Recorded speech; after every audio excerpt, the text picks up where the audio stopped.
Welcome to the Business Spotlight podcast. My name is Kay Cote, and I'm your host for today's episode. And today on the show, I have Xhelil Vukel, president of Backed and Back Payments, as my guest. We're going to be learning about his business, his journey to business ownership, best practices, and challenges that he's faced to give you that inside look to what it's like to build and operate a business. Welcome, Xhelil. It's so nice to meet you. Thanks for being on the show. Yeah, thanks so much for having me. I appreciate it. I've been following your podcast. I've seen a lot of your stuff and I love what you guys are doing. Awesome. Well, we love to hear that. Thank you. So before we dive into all things business, though, I love to share a bit about your backstory with our guests. So feel free to take us back as far as you want and share a bit about yourself. Yeah, so I always like to say my career started in B2B, but really in sales. What now, 14 years ago, I got into small business finance, and when I first got started, I was, a grinder, literally living in the conference room, working weekends, trying to figure out how to get ahead. But fast forward a little bit, I've bounced around a couple different areas strategically, going into tech and specifically with Gardner. I don't know if you're familiar with them, but I kind of consider them my technology education. Spent a lot of time in that research and advisory, market advisory area, and then transitioned into B2B payments, which is what I'm in right now at a former company, and now here I'm running my own division specifically to supporting business to business transactions.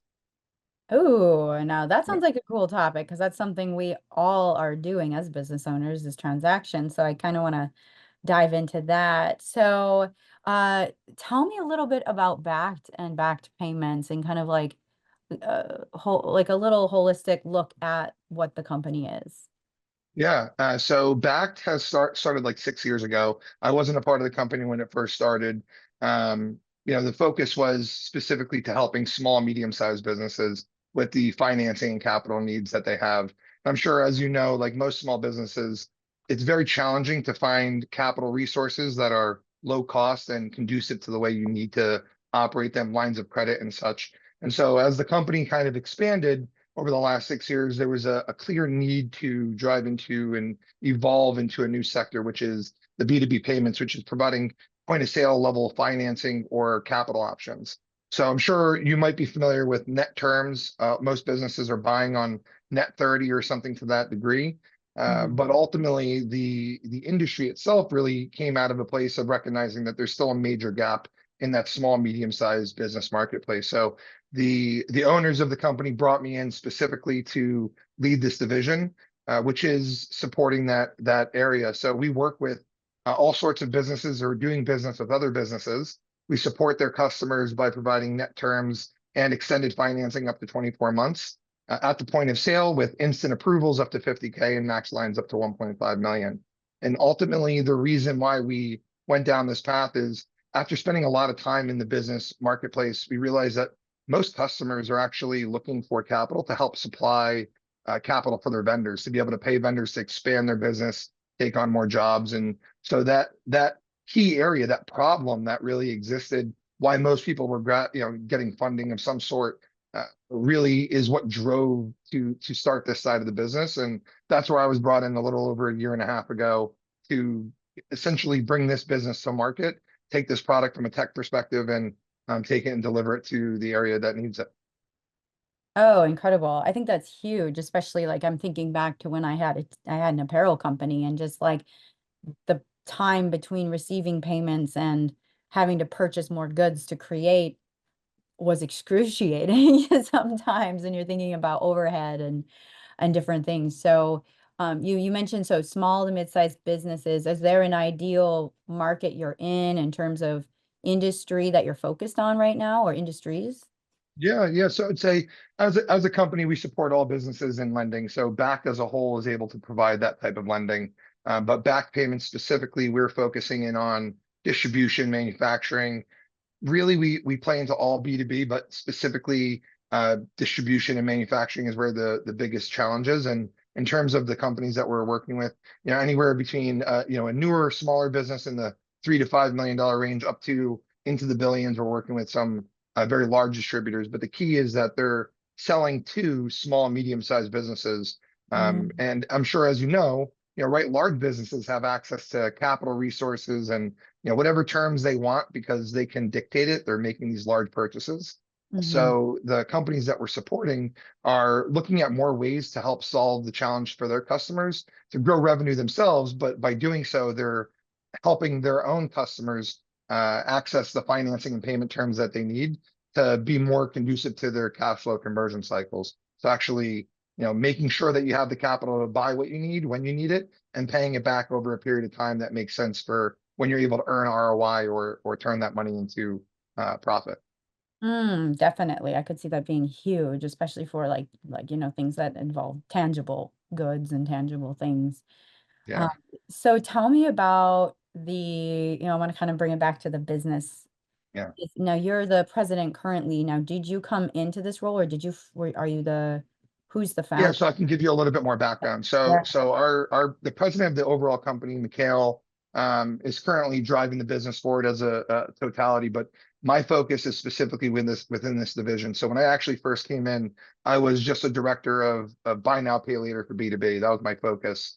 But the real challenge that I had coming in was there wasn't really great direction on what they wanted. I had a great vision. I've had this vision for close to 10 years now, just being in this market and having seen those challenges. So when they brought me in, the idea was let's see what you can do and see if you can build it. And so I've spent many long nights, let's put it simply enough. I've focused all of my time on solving this problem and launching this product, and we've done so successfully. And so as we look to scale, they moved me up to the president role so that we could scale a team and I can go out there and act on behalf of the business in a bigger, wider way. Oh, incredible. Incredible. So now that you're bringing that vision to life and you're creating a team, how many team members do you currently have within your division? So we've scaled up to 8. We're about to add a few more. We do operate kind of a dotted line to the rest of the organization. So we do oversee different departments as well that report into us and support us, such as marketing, accounting, underwriting, operations. We are hiring some full-time employees within this division that are a little bit more senior, like heads of customer success, Mhm. operations director, that they can focus 100% of their time on this. But ultimately, right now, it's a smaller team, and our goal is to create something that is far more automated in the context of making sure we're bringing in A players that we can pay them well and be able to scale this organization more efficiently and effective rather than getting inundated into manual processes. Hmm, definitely. Now, with the main company, how many employees would you say, do you know roughly are there or have that? Yeah, we're right around, I think, 55 right now. Oh, We'll nice. probably be at 60 by the end of the year with just some of the recent hires that we're bringing in. Oh, wonderful. Love Yeah. that. So now looking at your role specifically as president, do you find yourself working more in the business or on the business, or is it kind of change day to day? Yeah, so that's a great question. So I run into this all the time. We're always talking about like the shifting gears of having to go all the way from the strategic level, thinking about budgets, execution, overall market messaging, how we are branding ourselves, and ultimately how we're converging the two sides of the business, down to the granular day to day, working directly with buyers, the people who are actually on the boots on the ground and looking for more information, looking for more insight.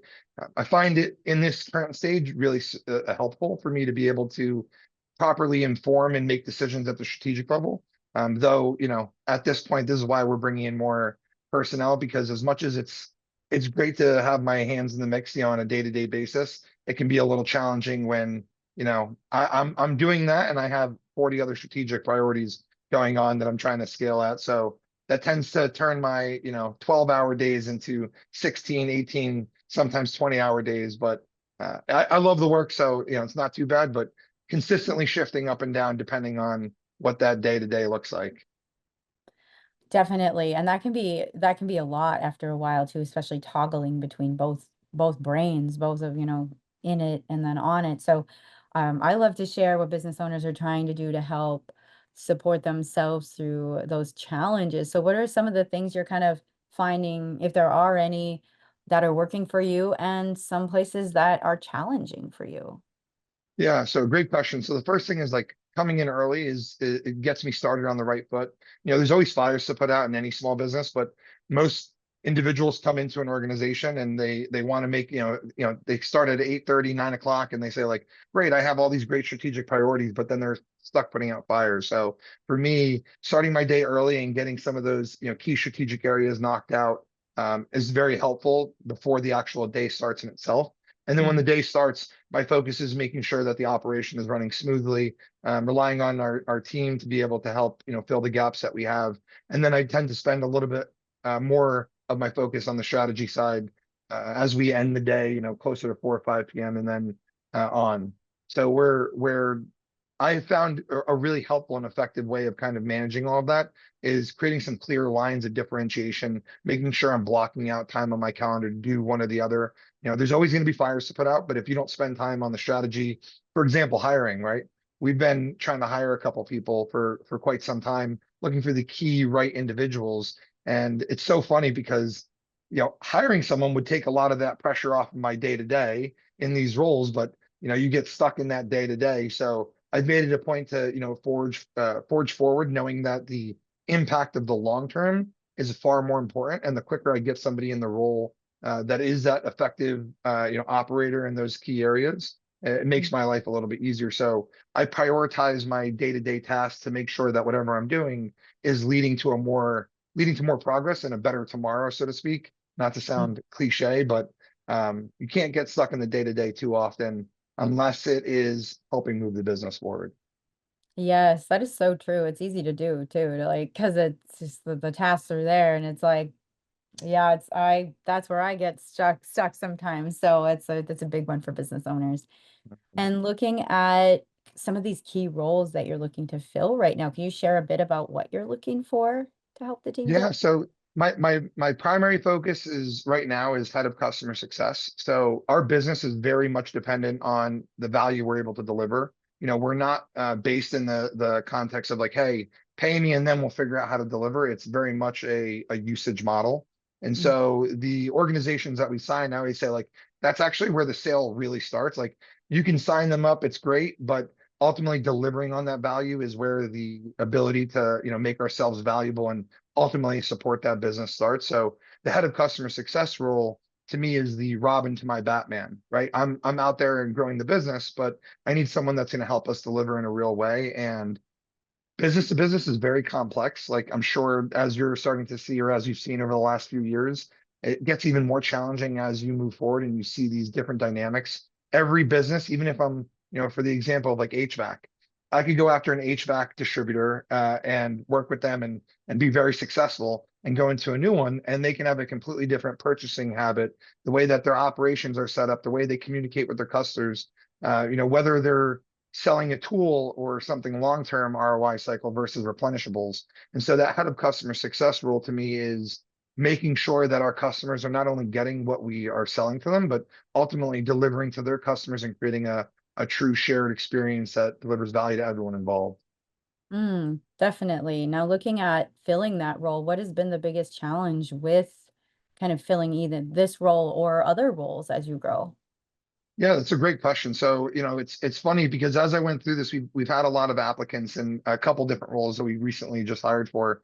This one being probably the most challenging, where I see these great candidates, but I think the challenge that I've had is I need someone who's truly not only just bought into, the importance of customer success and all, but ultimately bought into the challenge that we're solving for. And I think that in any business, the key, and we were just talking about this in our 2026 planning is if your staff and if your employees don't feel engaged in the value that you're adding, don't feel engaged in the problem that you're solving for, it's not something that's critical to them. It's hard when those hard times come, when business gets a little tough, when there are more fires to put out or more challenges to handle. It's hard to stay motivated.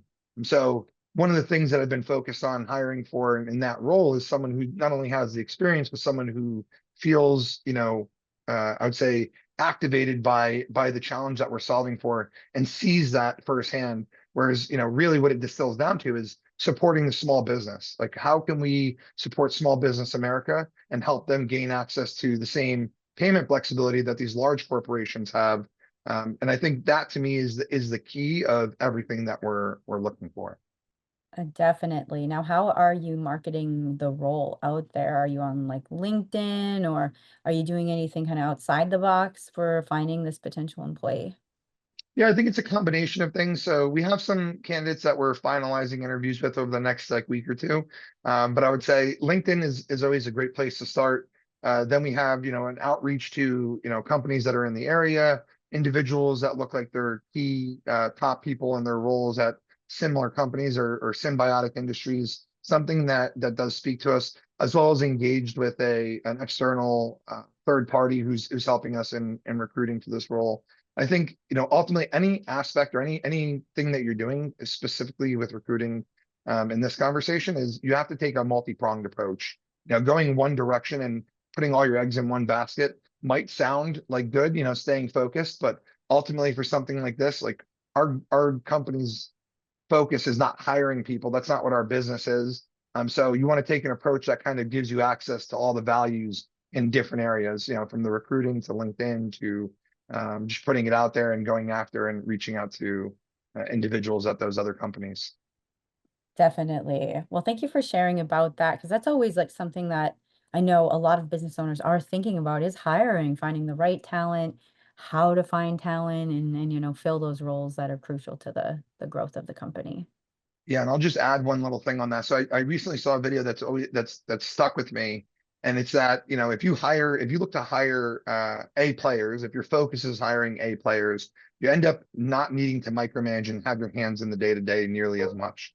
And I think what a lot of people get stuck on is spending 10K less on a salary for a B and C player because it just fits the budget a little bit more, but not seeing the long term impacts of that. So our focus specifically within back payments has been we are only going to be hiring A players that can stand on their own as an individual. Thank- There we go. I don't know what happened there, but we're back No and we will worries. have our team edit that. It just like all of a sudden stopped on me, but sometimes Zoom, I don't know, but I know technology is supposed to make life more effective and efficient, and sometimes it just adds more road bumps.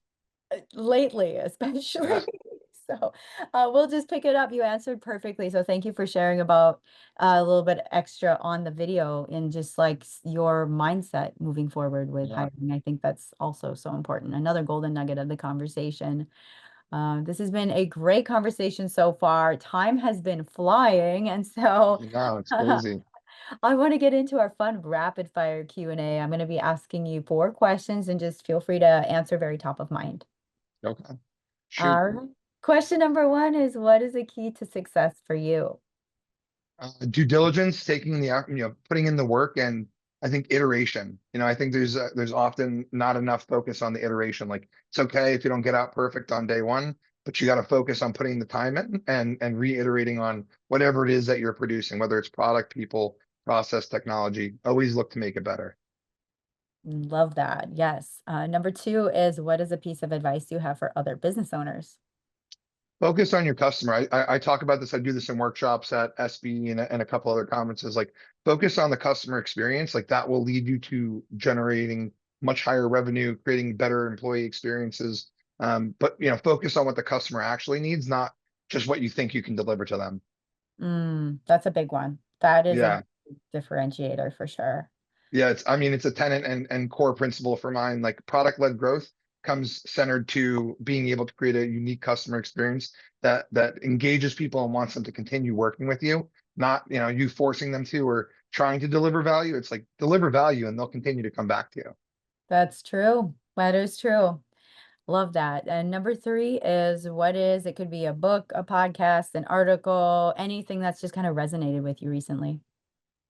Um, That's a tough one. I would say probably my biggest area was, I just recently reread a book that sticks with me is Extreme Ownership by Jocko Willink.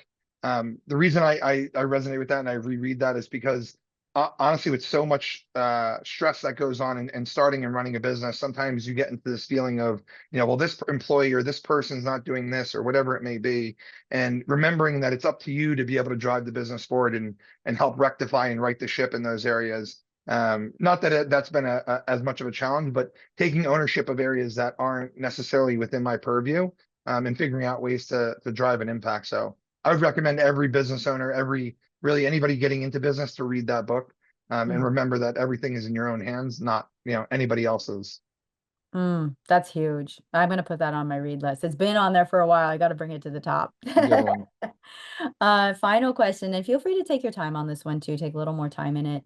If I gave you a magic wand and you could rapidly improve one aspect of your business, what would it be? That is a tough one, a magic wand.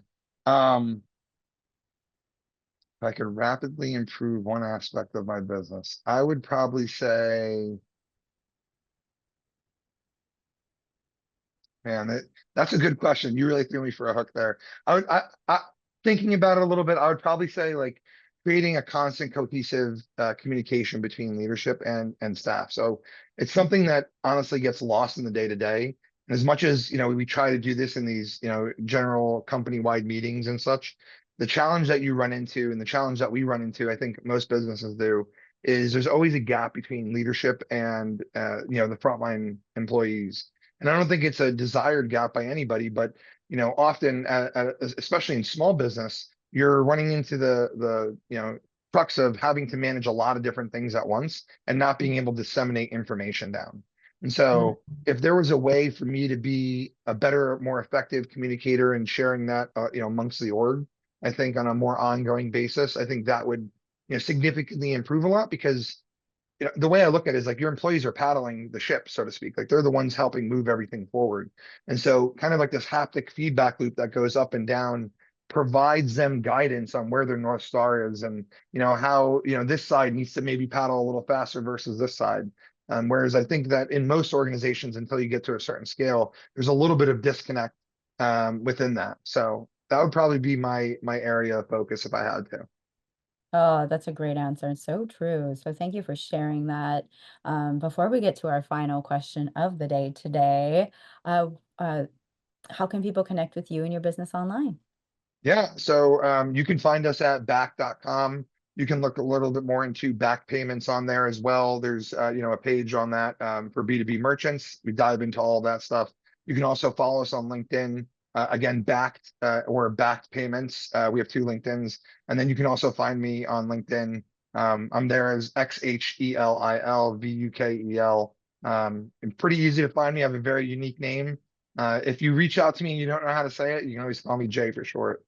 But that's often the best way. And then phone number, you can give me a shout at 973-271-2892 or email me at xhelil@backed.com. Awesome. Thank you so much, Jay, for sharing that. For our final question today, what is most inspiring to you today? I would say, so this might sound a little cliche, but like the small business. So, I work so much hand in hand with these individuals and I get to see such unique, individual operations and how they're moving and to see the impact that they have that as we are able to enable them, we're actually enabling, families. We're helping individuals across multiple areas, not just, helping the owner and the employees, but their employees, families and being able to expand into that. And so, I think it's super important to garner inspiration from the people that you're serving, kind of like a subservient leadership style, where I would say like ultimately, if I'm able to take that inspiration and drive it into every day what I'm doing, I know that when times are difficult and the challenges that are constantly pelting you on a day-to-day basis, you always know that there's a guiding star towards it. So for me, it's yeah, I'd say the small businesses that we support and seeing how much we're able to help them. That is inspiring, and I really appreciate this conversation today and you sharing your thoughts around business ownership and leadership. It was really great. So thank you for being on the show today. Yeah, really appreciate you having me. Love what you guys do and continue to follow. And if you haven't followed her, definitely follow the whole entire Action Coach seminar and Kay. I think that what you guys are doing is excellent and continuing to garner that type of shared experience and that shared knowledge base. So thank you. Love to hear that. Thanks. Yeah, absolutely.